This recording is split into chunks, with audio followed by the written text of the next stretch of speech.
So I want to talk about people who reject others for having herpes. I have had genital herpes for over 3.5 years, and I have come to a conclusion about the type of people who reject others for having herpes. I do want to preface this by saying it's totally okay if you do reject someone for having herpes. It's your choice, it's your health, and that is always the most important. You got to go with what you're comfortable with. But I have a little thought. In my experience, there's been so many guys who are like, oh yeah, like they pull the like, I'm clean, or like, we don't need to use a condom, like, I'm clean, but like actually like have never been tested and they're just like going on like, oh yeah, like my ex would have told me like if she had something, like that kind of vibe. In my experience, those are the type of people who are rejecting people for having herpes, aka people that you don't want to sleep with anyways.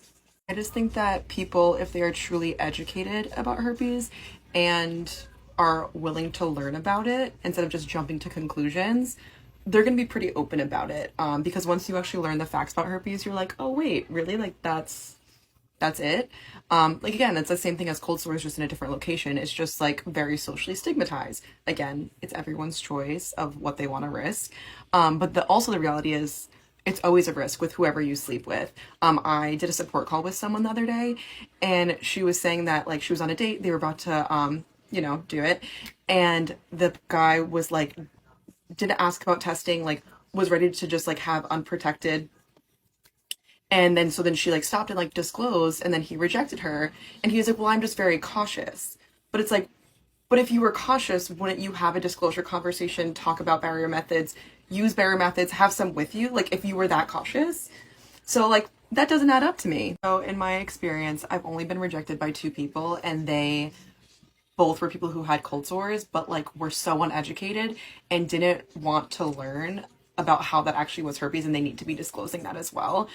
Like they weren't rejecting me for having herpes. They were rejecting the idea that like if they were with me, that means that they would have to start disclosing and like acknowledging that they had herpes, and they didn't want to. They wanted to live in their like ignorance is bliss life. So in my opinion, I genuinely think that the people who are going to be open minded about herpes are the people that you want to date. The people who are rejecting you for herpes are the people you don't want to date anyways. Because they're going to pull the like, oh no, I'm clean. Because they just want to continue on not getting tested and just like being ignorant. That is legit, like, bottom line. I feel like I like rambled a little bit, and I hope that my point is coming across that it's just the type of people that you don't want to be sleeping with anyways. It's literally just like weeding people out. It's making space for better, more open minded people.